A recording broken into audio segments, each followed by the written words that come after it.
Imagine a city where boys were taken from their families, kept hungry enough to stay sharp, and taught that loyalty to the group mattered more than their own lives.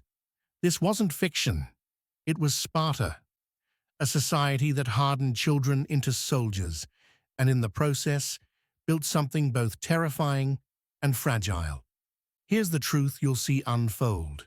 Sparta's greatest strengths, its discipline, its unity, its control over others, were the same forces that would one day undo it.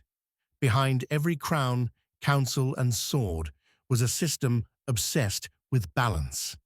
And it all started with two kings. How could a city run under two crowns, two lines of rulers, without collapsing into civil war? Picture it. Not one monarch perched above the people, but two, descendants of rival houses forced to share a throne that was never meant to be comfortable. Outsiders saw disaster waiting to happen. For Sparta, it became law. The arrangement was said to come from two ancient royal families, bound by design rather than choice.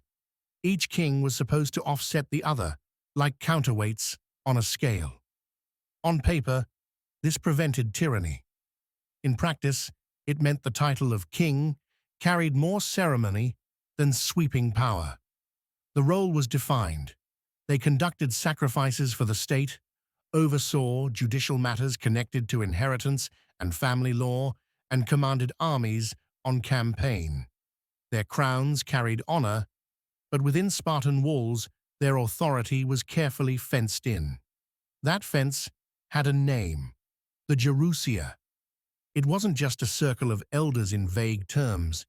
It was a strict body of 28 men over the age of 60, joined by the two kings to form a council of 30. These figures carried the memory of wars fought decades earlier, but more importantly, they judged almost every decision of consequence. If the kings tried to push too far, the Gerousia cut them back, and above even that, another layer of restraint, the ephors. 5 men elected every year from among the citizens, with startling power to watch, to judge, and if need be, to prosecute. They weren't nobles by birth.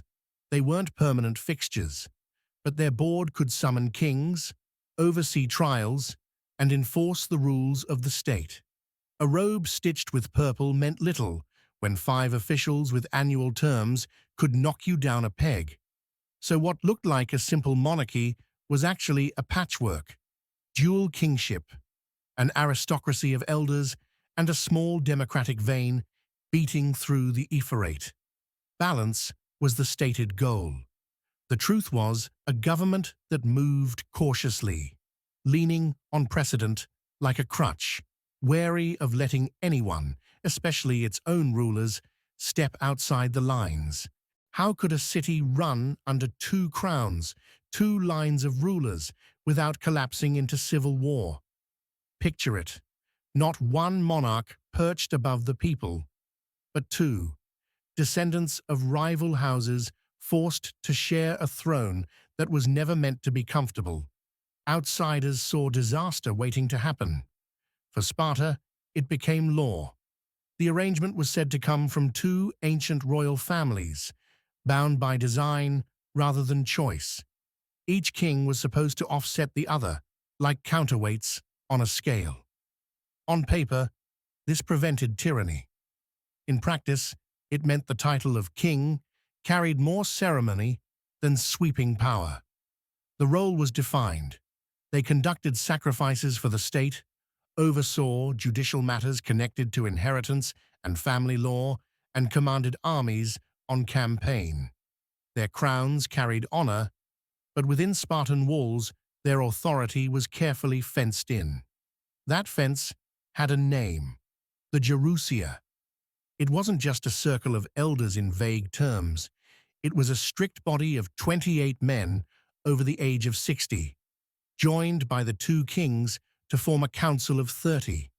These figures carried the memory of wars fought decades earlier, but more importantly, They judged almost every decision of consequence. If the kings tried to push too far, the Gerousia cut them back. And above even that, another layer of restraint, the ephors. 5 men elected every year from among the citizens, with startling power to watch, to judge, and if need be, to prosecute. They weren't nobles by birth. They weren't permanent fixtures. But their board could summon kings, oversee trials, and enforce the rules of the state. A robe stitched with purple meant little when 5 officials with annual terms could knock you down a peg. So what looked like a simple monarchy was actually a patchwork, dual kingship, an aristocracy of elders, and a small democratic vein beating through the ephorate. Balance was the stated goal. The truth was a government that moved cautiously, leaning on precedent like a crutch, wary of letting anyone, especially its own rulers, step outside the lines.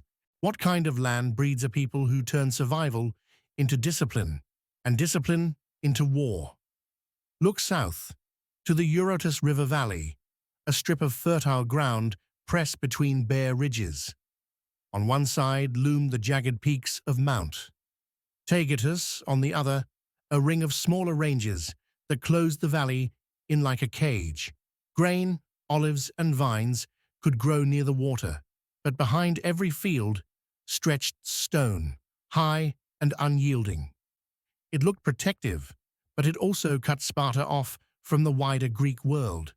That confinement shaped how the Spartans thought. Armies struggled to reach them, yet the same stone walls boxed them in, leaving little room for growth or easy trade. The land gave them a fortress, but it also forced them to guard every narrow strip of soil as if it were gold. Suspicion and restraint took root in daily life, until mistrust of outsiders felt natural. Ancient writers noticed the same pattern. Thucydides observed that Sparta appeared more like scattered villages than a proud urban city. To later Greeks who built temples and ports, such settlement patterns looked closed off, defensive, even provincial. If Athens spread itself toward the sea, its harbors catching ships and ideas from every horizon, Sparta curled inward, back to the ground. You could say Athenians breathed salt air, while Spartans inhaled dust from the Eurotas fields. Athenians built a fleet and launched it like wings across the Aegean. Spartans doubled down on the phalanx, feet digging into their stubborn valley. Where the Athenians cast their wealth into markets overseas, Spartans rooted theirs in narrow farmland and iron spears. Sparta wasn't cut off completely. Downriver, the state kept a modest harbor at Githeo. It gave access to timber, goods, and occasional ships. But this was no naval empire, no state driven by trade. Githeo was an outlet, nothing more. The core of power stayed in land and soil. Sparta had a harbor, but it remained essentially a land power. The mountains saw to that. Even the city itself looked unlike its rivals. Ride toward Athens, and you would meet high walls, colonnades of marble, sculpted symbols of a great polis. Ride towards Sparta, and you'd find something else. A loose scatter of villages lining the Eurotas River, fields stretching between houses instead of grand public squares. There were no massive fortifications, no lofty acropolis meant to awe. Outsiders sometimes mocked this as underwhelming, a capital without grandeur. But that was the point. Sparta had no desire to dress itself in stone. Its defense was its people. Its secrecy was its shield. Visitors might arrive expecting a shining city and find instead a military camp hiding in plain farmland. That same farmland added pressure. The valley was fertile compared to the stony hills that ringed it, but it was not abundant enough to support an expanding citizen body. Crops were measured to minimums, meals pared down to function without flourish. Every harvest weighed not only for survival, but for war. Grain had to sustain an army as well as families. Barley and olives weren't luxuries. They were fuel for discipline. The land itself drilled habits of scarcity into the people who lived on it. But there was a problem. Spartan citizens were consumed by training, by long hours in barracks, by rituals of military life. If men were drilling, who plowed the soil? Who reaped? Who tended orchards? Who ground the grain? Geography gave the Spartans protection from enemies, but it also cursed them with dependence. Even fertile land is useless without hands to work it. So Sparta turned labor into someone else's burden. Citizens sharpened spears. Others, far more numerous, bent their backs in the fields. The mountains forged a warlike culture, but behind that myth of hardened warriors stood another truth, an entire class tied to the earth, producing the food that kept the machine running. The valley bred strength only because another people carried its weight. The confusion between protection and suffocation never disappeared. The same ridges that inspired confidence also bred insecurity. Villages nested in narrow ground. People taught from birth that danger seeped from over the mountains, all while families depended on workers they distrusted and controlled. The landscape didn't just produce warriors, it produced a society of watchfulness, of suspicion, of sharp edges. It conditioned people to see outsiders as threats and their own fields as battlegrounds. Seen from a distance, you might think the valley was a natural stronghold, destiny's gift to Sparta. But up close, it was more like a container, packed tight and rattling with pressure. Crops starved. Space was finite. Citizens refused to farm. Yet the army had to eat, and so survival was outsourced. That unspoken bargain shaped everything. The irony is stark. The Eurotas River fed the soil. The ridges of Taygetus walled the horizon. The scattered villages gave the illusion of humble simplicity. All of it hammered Sparta into a state obsessed with order, isolation, and defense. But that order hit a fault line. By relying on others to till the earth, the Spartans planted a permanent danger inside their own walls. And that danger had a name. Those bound to the soil, who outnumbered citizens and sustained their system, were not free. They were helots. And while the valley molded Spartans into warriors, the helots were the shadow they could never escape. Picture a society where the ruling class drilled for war, while the larger share of its population worked the fields under compulsion. This was the invisible majority of Sparta, the helots. They weren't private slaves sold in markets. They were state-owned serfs, bound to land, farming generation after generation, without citizenship or rights. Their labor fed the system, even as Spartan writers like Thucydides noted that policy after policy turned on the fear of their revolt. The imbalance was stark. Citizen warriors drilled in ranks, while helots outnumbered them, sometimes dramatically, and the uneasy knowledge of that ratio never left the Spartan mind. It was like piling barrels of gunpowder under your own home. Useful, but one wrong spark could destroy you. The answer Sparta chose wasn't reform. It was ritualized fear. Every year, the ephors, the 5 officials elected to oversee the city, declared a formal state of war against the helots. This odd ceremony wasn't about rallying soldiers to a frontier. It had a darker purpose. It cleared a space in law so that killing helots would not carry ritual pollution for murder. Violence became sanctioned. The line between discipline and brutality blurred into official policy. That's where the Crypteia enters. We know it as a chilling institution, though details remain debated by historians. It drew on late adolescents, young men finishing their training. At night, they slipped out armed with knives, hunting helots in the countryside. Sometimes they killed suspected leaders. Sometimes they simply used terror to keep the population cowed. Not exactly an organized secret police, but a practice with clear intent. Cut down the boldest, frighten the rest, and remind everyone that no step was outside Spartan eyes. It wasn't random cruelty. It was strategy. Direct force would have been dangerous, a small minority openly battling its huge laboring class. Fear cost less. A helot ploughing a field might remember the neighbor dragged away the year before. That memory did the work of legions. In effect, oppression was folded into the everyday rhythm of life, not as occasional punishment, but as a standing condition of existence. And still, it never guaranteed order. The helots did rise, sometimes in open revolt, especially in Messenia, the region long bound under Spartan control. Each uprising rattled the system, forcing citizens into exhausting campaigns against their own workforce.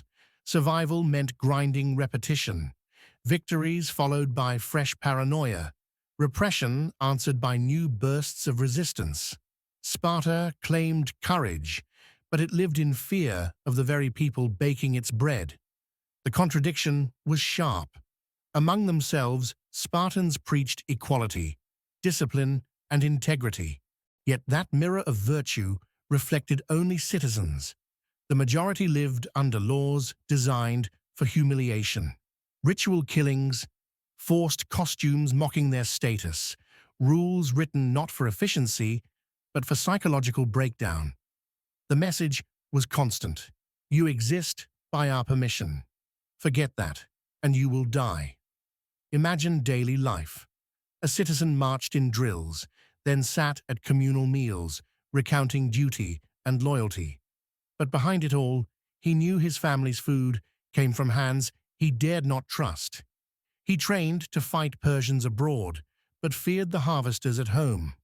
Calling the helots invisible wasn't that they were unseen. They were everywhere, in plain sight. What Sparta hid was the scale of dependence. To admit it would be to admit weakness. So the cycle deepened. More ritual wars, more crypteia hunts, more humiliations staged as law. The more they feared rebellion, the harsher they pressed, convincing themselves obedience could be permanent if only terror was loud enough. Some scholars call the helots Sparta's time bomb, for good reason. Every supposed strength, the citizen army, the proud warrior ideal, hinged on them. And so did every weakness, paranoia, stagnation, perpetual readiness for catastrophe. Other states with contradictions sometimes tried to diffuse them. Sparta didn't. It clung to them. The helots kept the city alive with labor, even as their resistance could end it. Spartans trained for battle abroad while rehearsing terror at home. The army you picture in bronze and red cloaks stood not on solid earth, but on ground that trembled each year with anxiety. Honor and cruelty lived side by side, and the strangest spectacle of all was a state that preached permanence, customs eternal, order unchanging, while its very future hinged on intimidation of the majority living within its walls. For centuries, it worked just enough. It bought survival, but never safety. And as citizens tightened their grip through fear, they doubled their efforts in the one place they could control absolutely, their own children. For Sparta, control began not in farms or fields, but in boyhood, because at the age of 7, the state came knocking, and childhood itself turned into training for war. Boyhood in Sparta began with surrender. At 7, sons weren't simply raised by their families anymore. They were absorbed into the agoge, a state-run system that stripped them of home, privacy, and soft edges, reshaping them into something meant only for war. It wasn't school. It was a slow dismantling of individuality, recast into obedience and endurance. Picture it. You've been pulled from your mother's side and lodged in a barracks with other boys. From the first night, the message is drilled in. You don't belong to yourself. You're a part of a machine bigger than you, and your comfort is irrelevant. What follows isn't learning letters or trades. It's exhaustion, humiliation, and tests woven into every corner of life. Childhood wasn't relief. It was a project. Food told the story best. Meals were deliberately meager, measured down to what Xenophon once described as just the right amount. Just enough to keep a body alive, strong, and alert, but never enough to feel full. The hunger was calculated. It pushed you near the edge until desperation itself became a lesson. You were expected to steal to make up the shortfall. But if caught, you weren't punished for theft. You were punished for failing. The rule wasn't don't steal. It was steal and don't get caught. A slice of bread tucked under a cloak could become a test of nerves. Pilfering figs or cheese wasn't petty crime. It was training. The beating that came if you were sloppy wasn't just about food. It carried theater to it. Pain was part of discipline, a rehearsal for adulthood, a reminder that the state had its eye on you at every moment.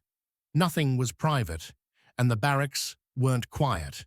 Boys were compelled to fight each other, sometimes as games, sometimes as punishment, sometimes simply for training. Fists, grapples, blows. The bruises weren't accidents, they were lessons etched into skin. A boy might wake hungry, get forced into a theft, then end the day in a fight circle, while others judged his stamina. Weakness left in hiding was not permitted. It was dragged out, made visible, beaten away. Even eating carried weight. The syssitia, the common messes, weren't family dinners. They were drills at the table. Boys sat shoulder to shoulder, each ration served alike. No indulgence, no softness. Here, you learn to prioritize the comrade next to you above your kin. The bond of unit erased the bond of blood. Slowly, father and mother became background figures, while the boy on your bench became the center of your loyalty. Ritualized violence ran through the system too. Ceremonies weren't just pomp. They seared scars into child bodies as part of religion. One example stood out. At the shrine of Artemis Orthia, boys were subjected to ritual floggings, the diamastigosis, endured in front of a watching crowd. Blood spilled not as punishment, but as spectacle, a rite of toughness, dressed as piety. And though the cryptia, the knife-bearing hunts for helots, was usually assigned later, the whispers of it filled the background from boyhood. Violence wasn't an accident of life. It was sacred performance. The endpoint was clear. The agoge wasn't meant to raise individuals. It produced homoioi, the equals. Sameness was the goal. Clothing was plain, hair regulated, voices drilled into a bark. Originality wasn't valued. Uniformity was worshipped. A Spartan wasn't supposed to stand apart, but to melt into a line of perfectly aligned shields. Yet inside this mass production of men, bonds still mattered. Older youths were often paired with boys in relationships of guidance and mentorship. Some ancient sources suggest intimacy blurred into sexuality. Others, like Xenophon, insist such relationships were strictly about discipline and loyalty. Historians still debate what those bonds included, but one truth remains. They strengthened trust where family ties were stripped away. The boy might not run to his father, but his mentor's hand shaped him, whether through comfort, command, or closeness. Take all of this together, and the agoge functioned less like childhood than like a hard remodeling of human instincts. Hunger wasn't deprivation alone. It was training. Pain wasn't just consequence, it was ritual instruction. Theft was a mindset. Loyalty was a mandate. Intimacy was a tool. These boys didn't grow thinking of themselves as sons. They grew thinking of themselves as parts of a phalanx. Their sense of identity was collective. To betray the unit would be to betray themselves. It explains why the Spartan line could hold so firm in battle. When packed into a shield wall, locked together in weight and breath, the loyalty forged in barracks, drills outweighed blood ties. Comrades mattered more than family. The phalanx wasn't just formation, it was destiny-made flesh. To step out of line wasn't cowardice, it was self-erasure. And this is what Sparta cared for. Not poets, not merchants, not innovators. It demanded a class of men shaped only to obey, sacrifice, and carry the belief that their lives served the phalanx first. It succeeded in its narrow aim. The agoge produced men who didn't question whether their life was theirs to give. They had been trained to accept it, never was. The cruelty lay in the price. Sons weren't nurtured to dream or invent. They were hammered into sameness, stripped of private joy, until family voices dimmed. All that remained was the rhythm of hunger, the cadence of commands, and the iron bond to the cohort. The boys weren't raised. They were manufactured. Childhood was erased to harden citizens into something closer to weapons. Families surrendered sons as offerings, knowing what came next. Sons accepted it as inevitability, a logic drilled so deep that even survival felt like obedience. Personal freedom was exchanged for strength of the state. The machine endured because private lives were ground down before they had the chance to grow. What emerged at the end was both efficient and tragic. The agoge produced men bound tighter than brothers, soldiers who placed each other above all else. And for the state, those bonds were its greatest weapon. For the individuals who lived them, the cost was staggering. Childhood was repackaged as discipline, and freedom became indistinguishable from service. But Sparta's story doesn't end there. While sons were pressed into uniform, their sisters lived lives that shocked outsiders. Instead of being confined indoors, Spartan girls ran across fields, trained their bodies, and startled visitors with voices that carried in public.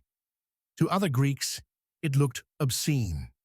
To Sparta, it was the other half of the same design.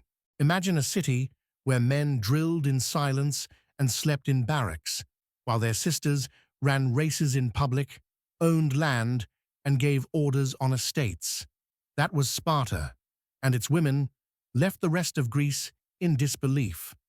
In Athens, women were expected to stay behind courtyard doors, weaving unseen. In Sparta, women trained, spoke, and carried wealth. Outsiders called it shameless. Spartans thought of it as survival. From childhood, Spartan girls were trained in ways that startled visitors. They received mousiki, what the Greeks called music, rhythm, and dance, but also athletic practice in running, javelin, wrestling, and discus. These weren't hobbies. They were state-approved exercises to shape strong, healthy mothers. Writers from elsewhere sneered at the sight of girls in short tunics, bare thighs flashing as they competed. To Spartans, it was functional. Strength in mothers meant strength in their sons. Nothing about this was designed as liberation. It was logistics disguised as freedom. But the result was undeniable. Compared with other Greek women, Spartan girls grew into adults who carried themselves with confidence in public space. The contrast with Athens could not have been greater. Imagine an Athenian household. Women moved quietly, left no trace in records, and often weren't even named in court cases, reduced to the woman. Spartan women, by contrast, shouted victory songs, mocked men in public festivals, and cast their presence into ritual life. For Athenians, such behavior looked obscene, proof of a world tipped off balance. For Spartans, it was simply functional. The louder and stronger the women, the stronger the sons who would one day fill the ranks. We even get a sharp glimpse of their attitude preserved in the sources. Queen Gorgo, wife of Leonidas, when asked by a rival why Spartan women alone had so much freedom, is reported to have said, "Because they are the only women who give birth to men." The story, found in classical authors like Herodotus and Plutarch, may have been polished for effect. But it captures something central. Women's visibility wasn't framed as indulgence. It was explained as cold logic. Wealth underscored this role even more.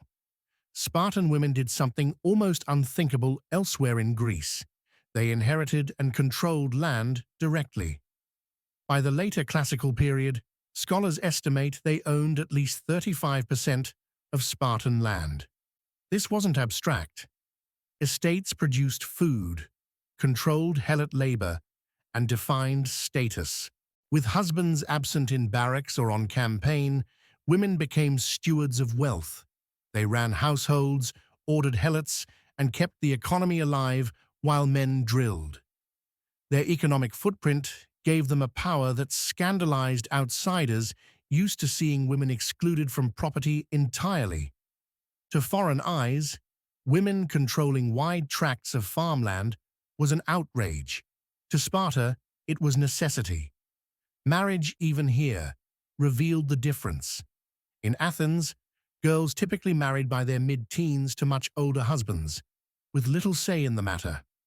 Sparta delayed marriage until the late teens or early 20s. The reasons were practical. Older women carried pregnancies better, produced stronger children, and reduced infant mortality. Marriage was less about personal bonds than about eugenics avant la lettre. Bodies shaped by training, paired to reproduce durable warriors. Some sources even describe practices where husbands encouraged older men to impregnate their wives if it meant stronger children, or household arrangements where women bore children to improve the stock.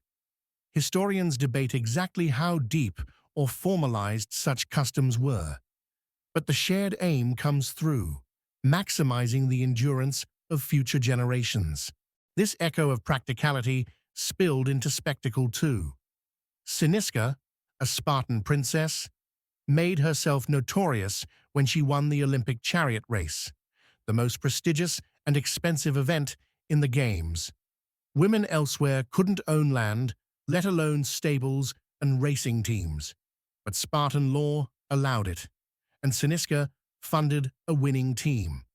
Her name was recorded in the official victor lists. To Greeks beyond Sparta, it looked like a provocation. To many Spartans, it was pride.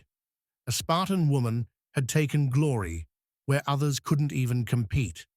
The bold public presence of women went hand in hand with their private responsibilities. They oversaw households, held property, and commanded labor while their husbands lived away. They also shaped civic life through their voices, sometimes literally. Sources record them singing choruses at festivals, taunting boys during contests to drive them harder, and giving advice to sons with startling bluntness. In Athens, women were silent figures of the home.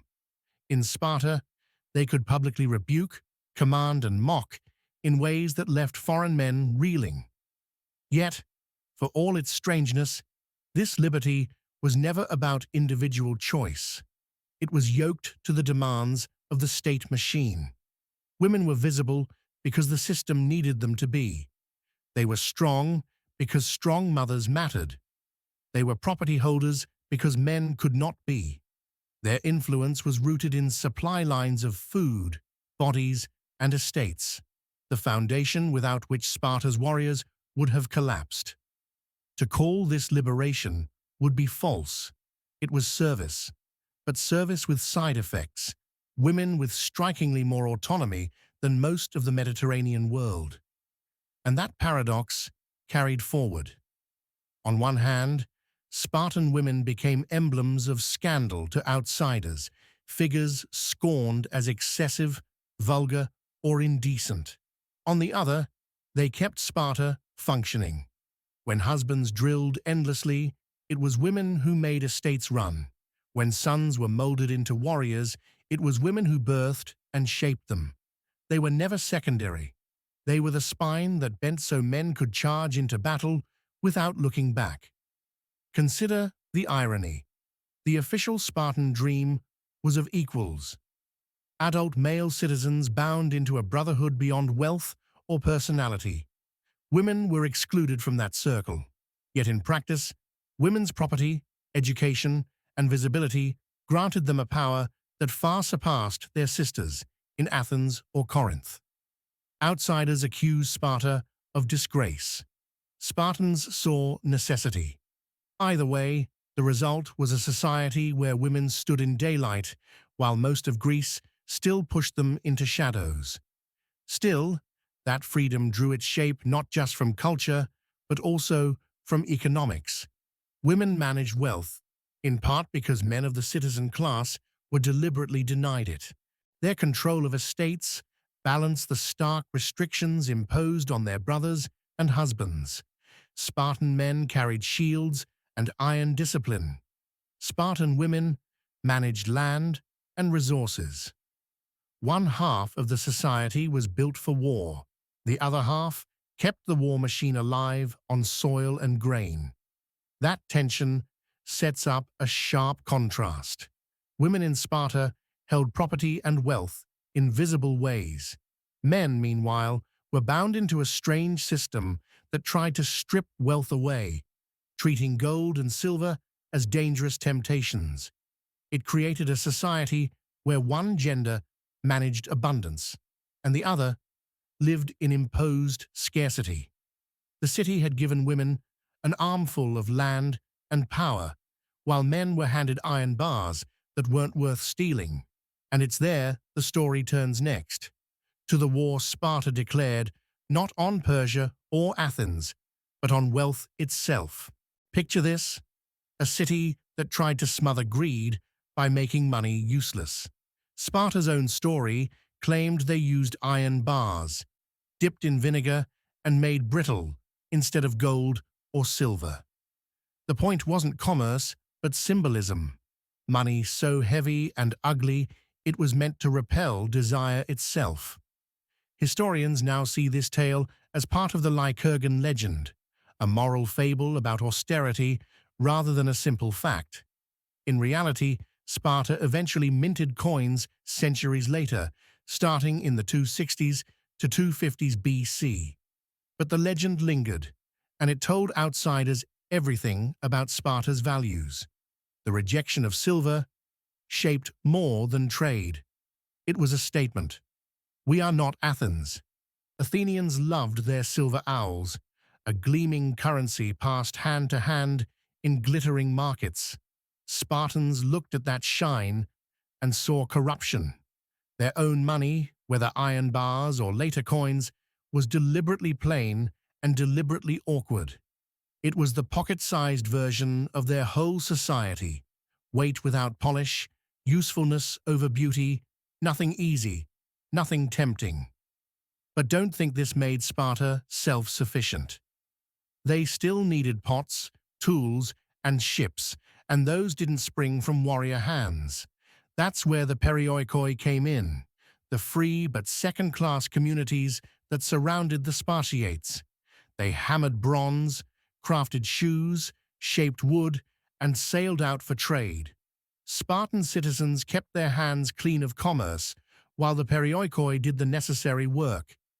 In return, they kept their autonomy, but never equality. They were the economic glue that held a warrior class above the grind of real life. Spartan citizens, meanwhile, were attached to land through what tradition calls the kleros system, According to the Lycurgan myth, somewhere around 9,000 equal land lots, the kleroi, were handed to warrior households, each farmed by helot labor. The idea was brilliance in theory, equality through land. Every citizen soldier had grain, olives, and wool provided. No one could get too rich. No one could fall into poverty. Food and gear were secured by the harvest of someone else's work, leaving the citizen free for endless training and phalanx service. It was equality achieved by domination. The problem, though, was time. Population shifted. Land doesn't divide itself evenly forever. Some families shrank, others grew. One man's kleros might wither in size across generations, while another family accumulated more. The state tried to control inheritance, but law cannot freeze ambition. Inequality festered discreetly until it showed in plain daylight. By the 4th century BC, one reform changed everything.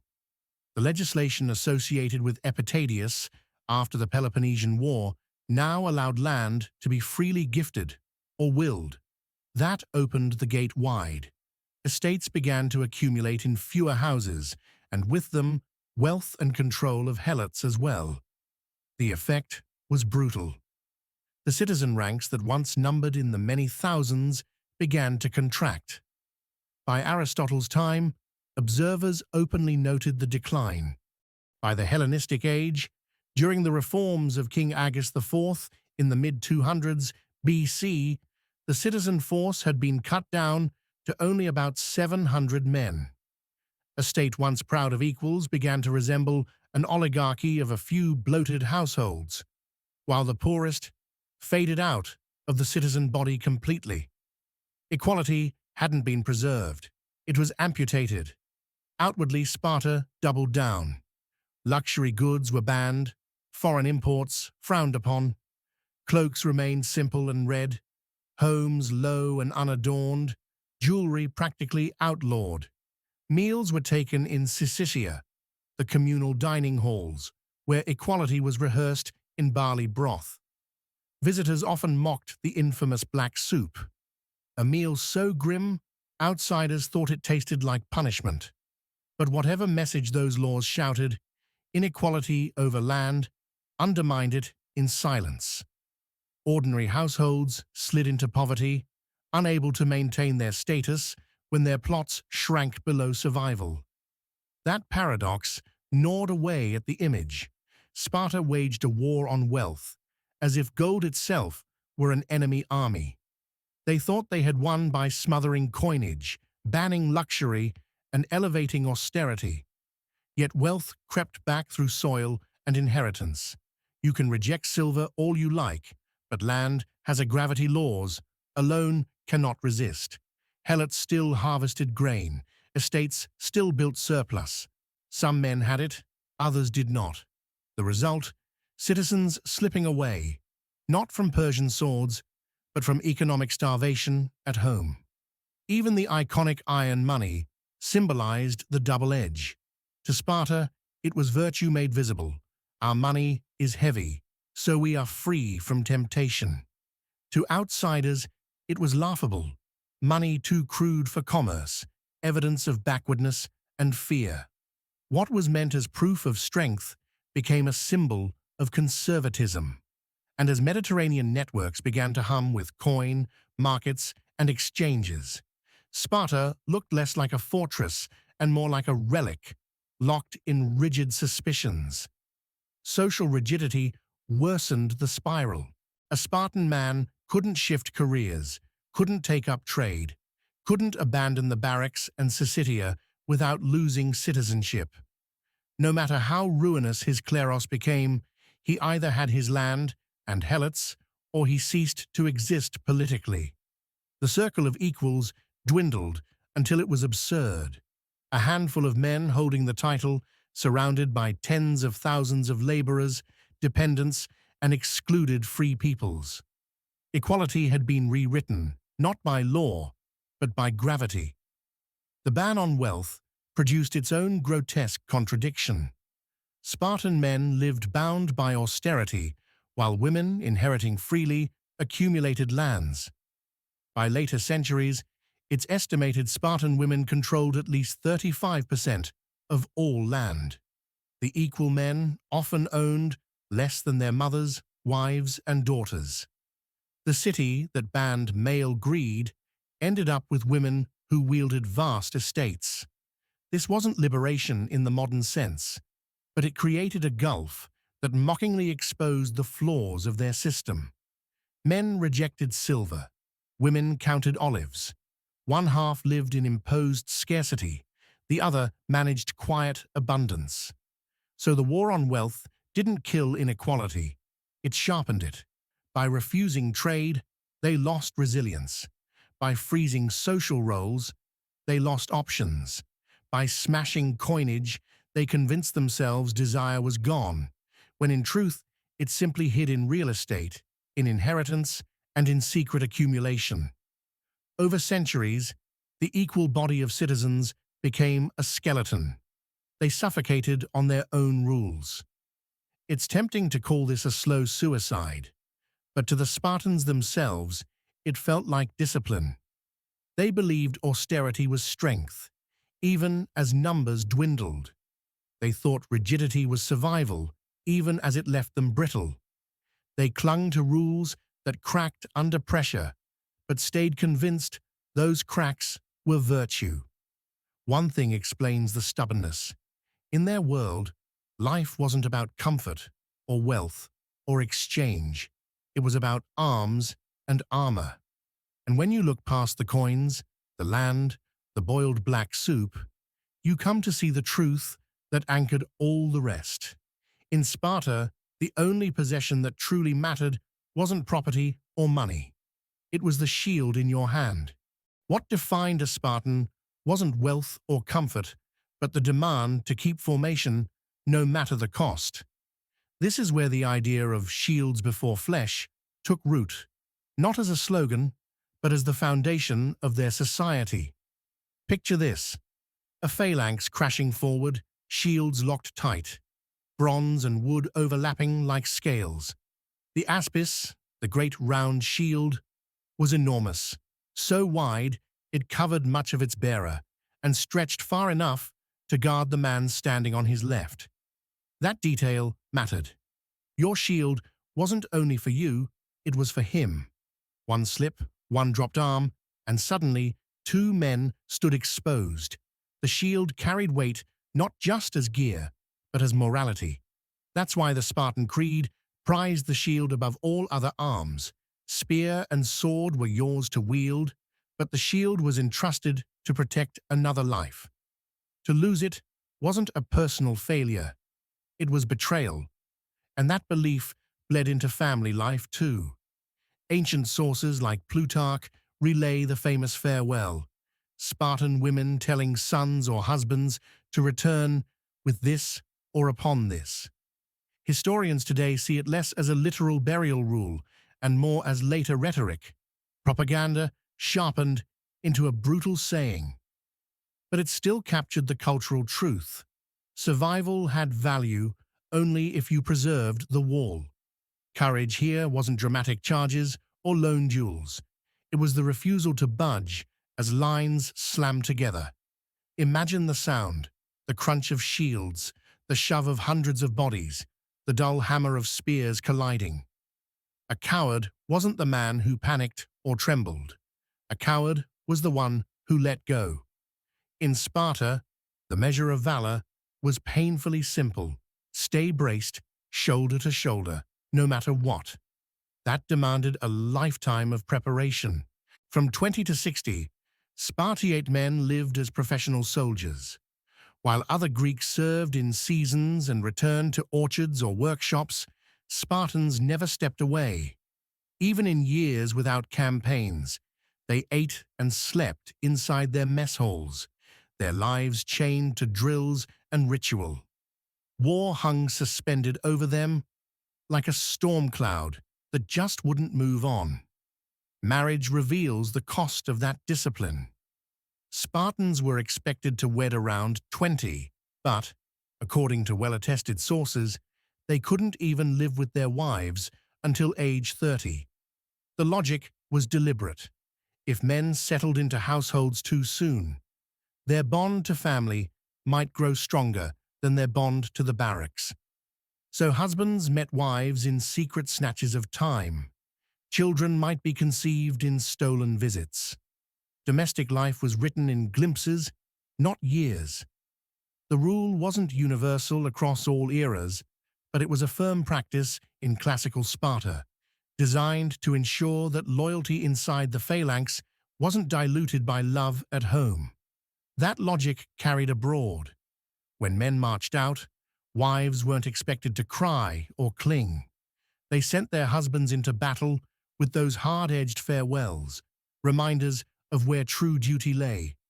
The shield was proof of courage, proof that you had not broken ranks. Lose it, and your name was lost. Keep it, even in death, and you gave glory to the city. Death itself showed the same brutal calculus. Most Spartans were buried with little ceremony, their graves anonymous and austere. Yet one exception marked the landscape: men who fell in battle and women who died in childbirth. Only they received distinct gravestones. Even in the earth, Sparta spoke the same sentence. It honored those whose bodies had been spent for the state. For outsiders, that creed could look stark. Aristotle scorned it. He warned that Spartan education tried so hard to breed courage that it turned men into machines, stamping out every other virtue. Sparta, in his view, cropped the human soul down to a single stalk. Where Athens spread its energy into politics, philosophy, theater, and trade, Sparta funneled everything back into holding the shield. Courage became their one currency, and every other kind of excellence wilted. That choice carved two legacies. One was awe. Foreigners who saw Spartans drill or stand in ranks found little to mock. These were fighters trained to endure punishment, men who erased themselves inside an iron wall. The other legacy was weakness. They produced warriors without producing negotiators, builders, or poets. Strong in their line, brittle anywhere else. Think of Greece as a garden. Athens let every plant shoot up. Debate, tragedy, coinage, art. Sparta hacked down everything until only one hard stalk remained: obedience to formation. It yielded terrifying results on the battlefield. But outside of it, the society looked flat, two-dimensional, incapable of flexing when the world changed. And still, Spartans measured themselves only by that wall. A boy torn from his family at 7 became a man whose life was tethered to barracks until his hair ran grey. Meals were taken beside comrades, not children. Bonds of loyalty ran sideways through the phalanx, not downward through families. Entire lives were compressed onto the shield rim. Men wore austerity in their homes, suspicion in their fields, and bronze on their arms. To you or me, it reads as tragedy. A world where richness of life was flattened, variety sacrificed, where people sculpted themselves into iron only to die proving it. To Spartans, it read as triumph. They laughed in the face of pain, cut weeping out of funerals, and taught their women to shame cowardice before the enemy. In their eyes, there was only one test of worth: whether you stood, unmoving, inside the wall of shields. That ideal created warriors who could outlast crushing odds, men who clung to duty even when instinct screamed to flee. But it also created a paradox: soldiers of iron, but a society built on silence, rigidity, and repression. Strength fused with fragility. And soon, that creed was put on display. Not in drills or minor border wars, but before an empire so vast it seemed unstoppable. The world was about to learn whether shields before flesh was just Spartan bravado, or the one idea that could defy Persia itself. Death itself showed the same brutal calculus. Most Spartans were buried with little ceremony, their graves anonymous and austere. Yet one exception marked the landscape: men who fell in battle and women who died in childbirth. Only they received distinct gravestones. Even in the earth, Sparta spoke the same sentence. It honored those whose bodies had been spent for the state. For outsiders, that creed could look stark. Aristotle scorned it. He warned that Spartan education tried so hard to breed courage that it turned men into machines, stamping out every other virtue. Sparta, in his view, cropped the human soul down to a single stalk. Arrows rained down, but men crouched beneath bronze curves, then rose to press forward in disciplined countercharge. The Persians threw in waves of troops, yet against the hedge of spears, the numerical advantage dissolved. In that horrific compression of space, Spartan training glimmered. They specialized in the immovable wall, and here the wall could not be flanked. Ancient writers describe staggering Persian losses. Modern historians note numbers vary wildly, but what matters is clear. The defenders inflicted disproportionate damage on an empire many times their size. Still, though Spartans anchored it, they weren't alone. Herodotus points out that Thespiae, in particular, sent men who fought to the death alongside them. The presence of Thebans, under complex motives, reminds us there was no singular narrative. Historian after historian debates headcounts, alliances, and betrayals. But legend thinned the coalition into a myth of 300, because the Spartans embodied the kind of discipline that left its mark in memory. They were the core around which the story crystallized. Now picture the frustration building in Xerxes' army. Waves of men slammed against the choke point and broke apart. Cavalry was useless. Arrows darkened the sky, but couldn't shatter the locked bronze. A colossus tripped at a crack in the rocks. Then came betrayal. A local revealed a hidden mountain track winding behind the Greek position. It gave the Persians a way to encircle. With that secret exposed, Leonidas faced stark choices: withdraw completely and preserve lives, or remain and embrace the trap. He stayed. It wasn't recklessness, it was symbolism turned into strategy. By holding ground even when escape was possible, the Spartans, and those who chose to remain with them, declared a principle: courage was measured by refusal to yield. Some allies withdrew once the danger was known. But Leonidas, his 300 Spartiates, and a band of others refused. To them, this wasn't suicide, it was duty fulfilled. The final day burned itself into legend. Encircled, the defenders fought until their weapons broke. Spears splintered, shields smashed, and men clawed with swords, then bare hands. Leonidas fell. His soldiers fought to guard his body rather than abandon it to the enemy. The Persian tide finally rolled past, sheer weight crushing resistance into dirt. The pass was lost.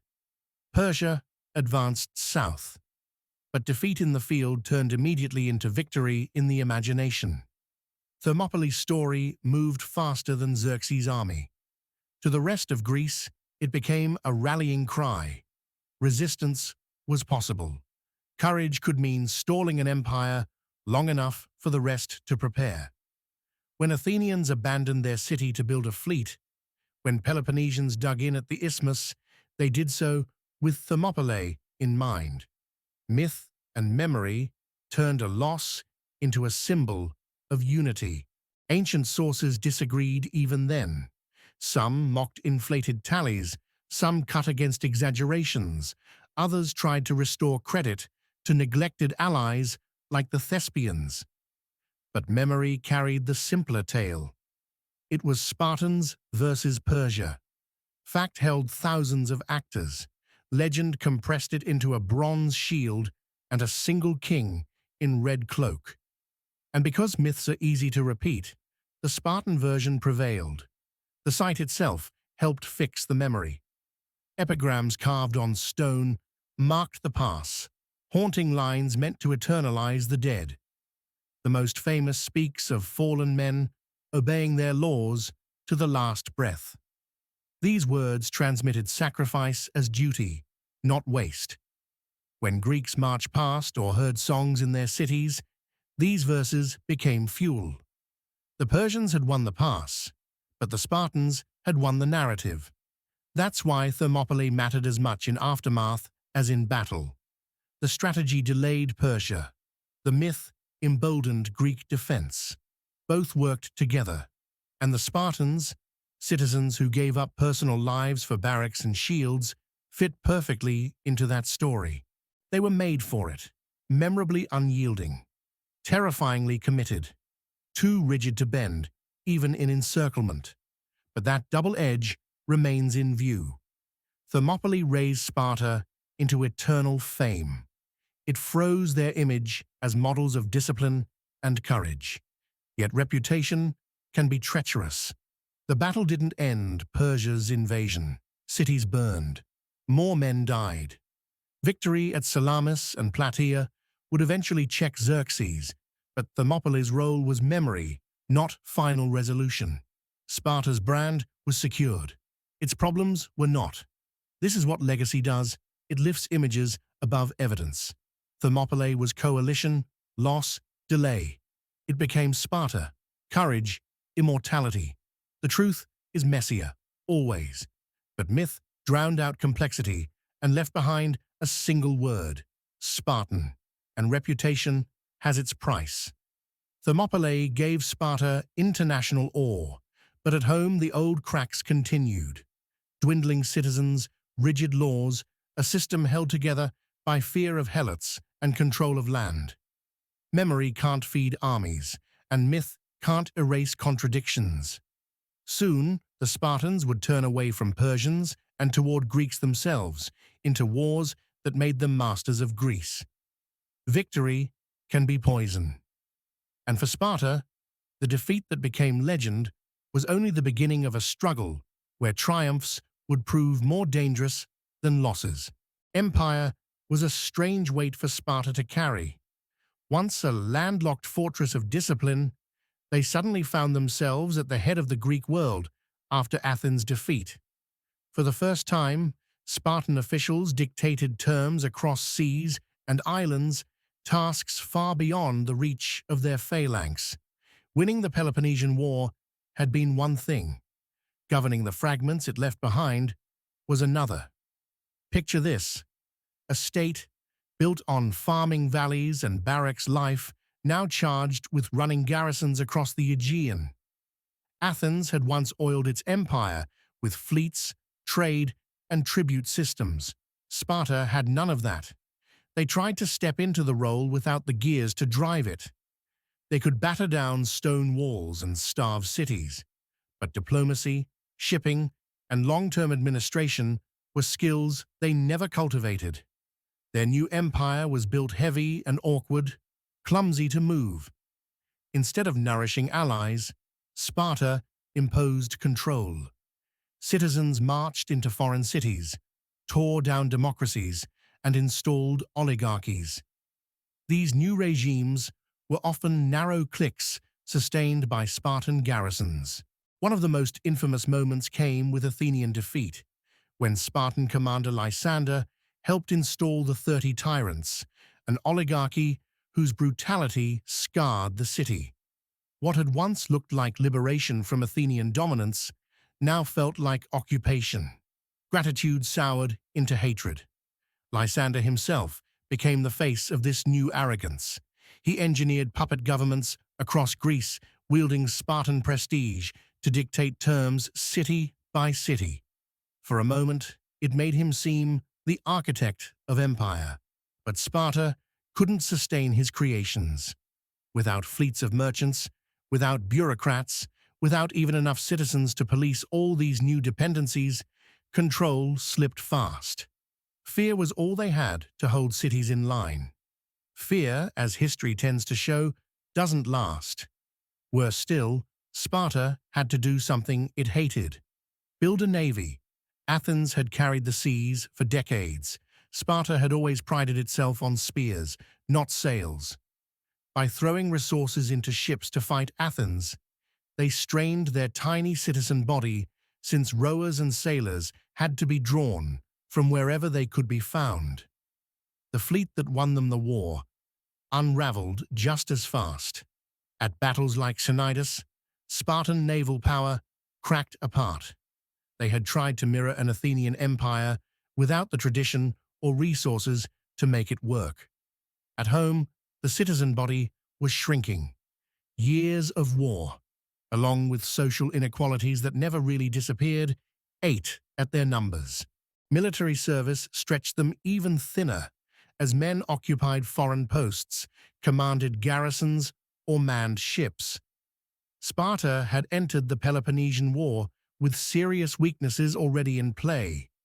Now those weaknesses widened into fractures. Allies could see that hollow core, no matter how loudly Spartan heralds banned luxury or preached discipline.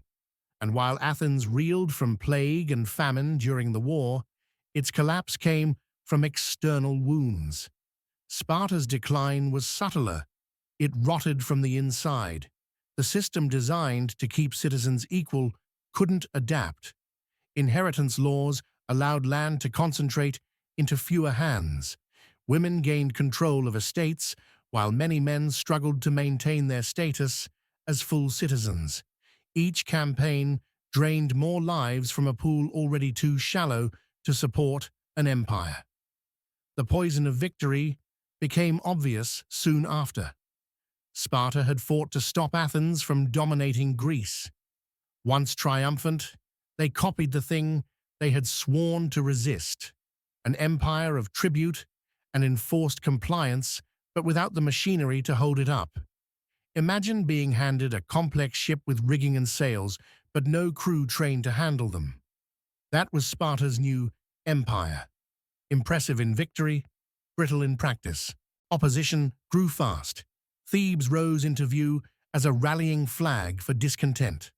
Other cities hedged, whispered resistance, or outright rebelled.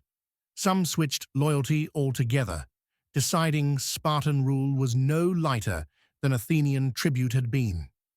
Persia saw its chance and reminded everyone who really held the higher hand. By brokering the king's peace in 387 BC, Persia stepped in as power behind the curtain, forcing a settlement that simultaneously restrained Sparta and reshaped Greece's balance of power. Sparta might wear the crown, but Persia proved it could dictate the terms. What did Sparta do in response? They tightened fists rather than loosening them. Garrisons became more aggressive. Puppet rulers pushed harder. Each city subdued by force became a spark for another revolt down the line.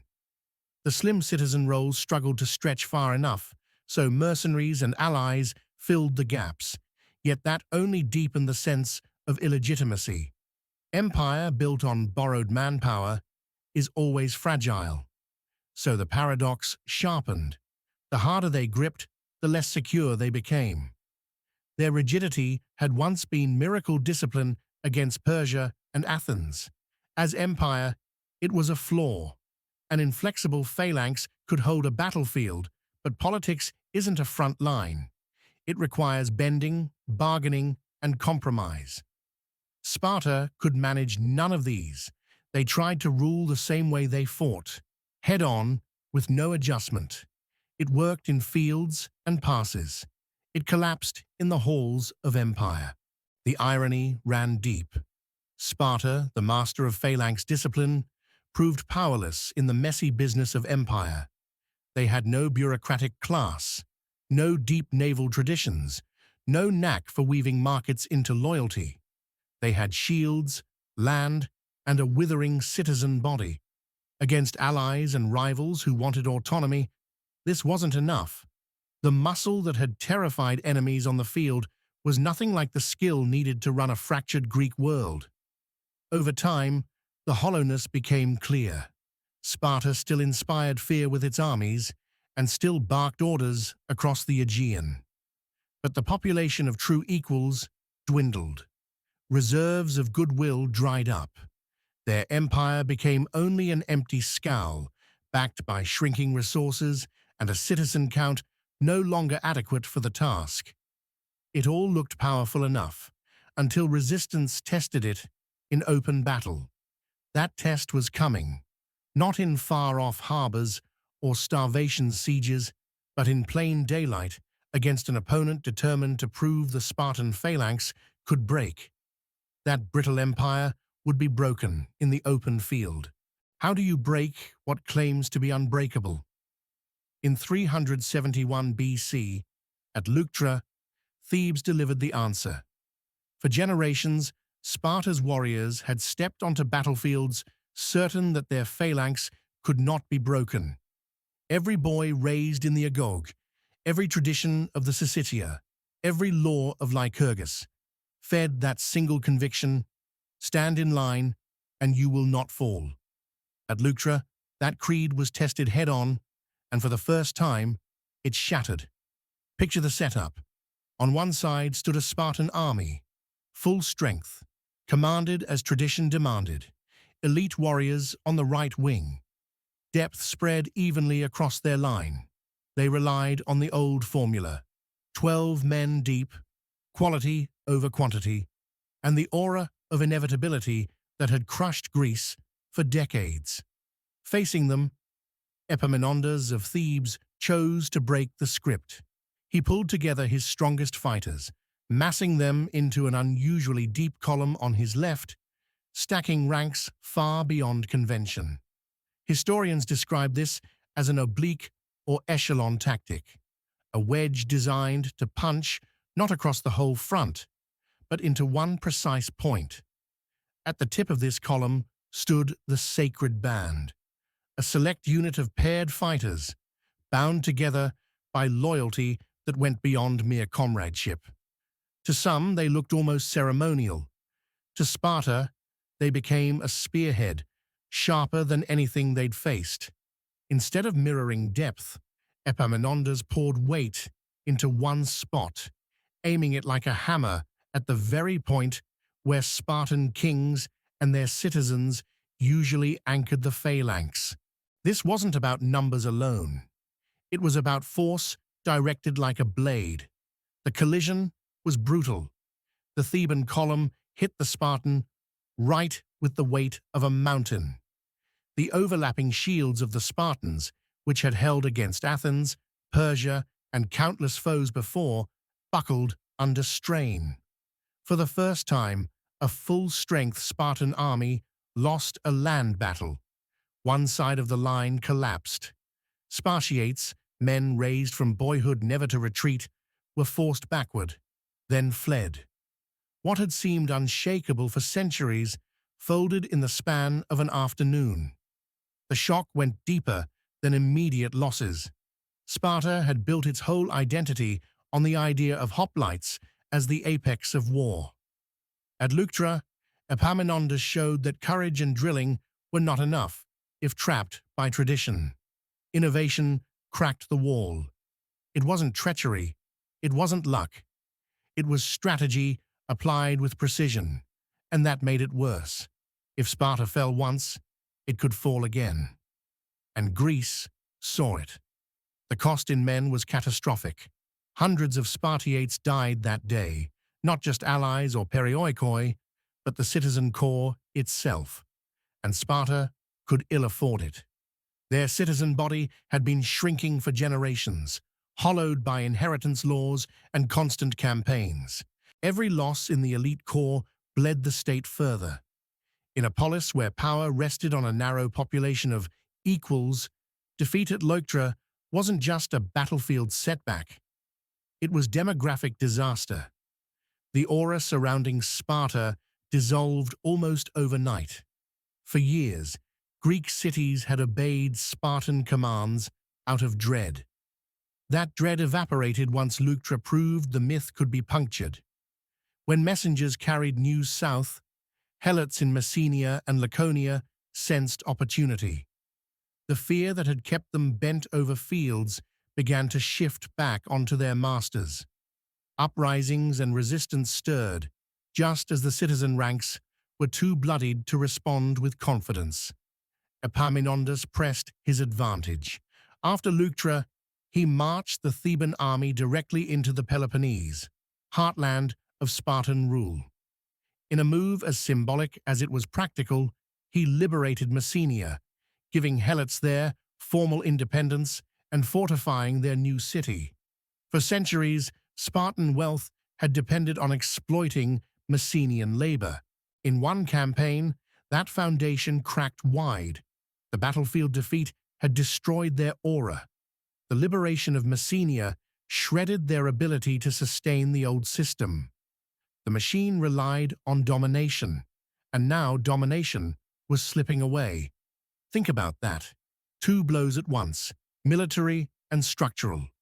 First humiliation in open battle, then the loss of the land and labor that fed their state. Sparta survived, yes, but the illusion of supremacy was finished. What remained was a state exposed, proud still, rigid still, but broken in ways it could never undo. And the trauma wasn't just public. Inside Sparta itself, men who had been drilled since childhood to never let the line break now lived with the memory that it had. Warriors returning from Leuctra saw the failure on their comrades' faces. A culture built on unbending courage had to explain retreat. Leuctra was not the end of the city, but it was the moment when Sparta crossed from feared reality to fading shadow. And the demographic wound never closed. Losses at Leuctra compounded the steady decline in Spartiates, and as the citizen body shrank, the proud claim of being a city of equals sounded more hollow. Training endured, but numbers dwindled. Rituals were observed, but the audience had thinned. You can't rebuild a myth once the world has seen it collapse in daylight. Sparta endured past Leuctra as a name, as a custom, as a story. But after that day, in 371 BC, its true authority belonged less to living men than to legend. And legend, unlike armies, never dies of hunger. It lingers, echoing louder than the real city ever could. Because the story that follows is not about victories or empire anymore. It's about what happens when a state so strict, so controlled, begins to live on nothing but memory, while the world around it moves on. Pride was wounded as much as numbers. From there, the descent quickened. Sparta still held to its customs, still sent boys into the agoge, still lined men in ranks.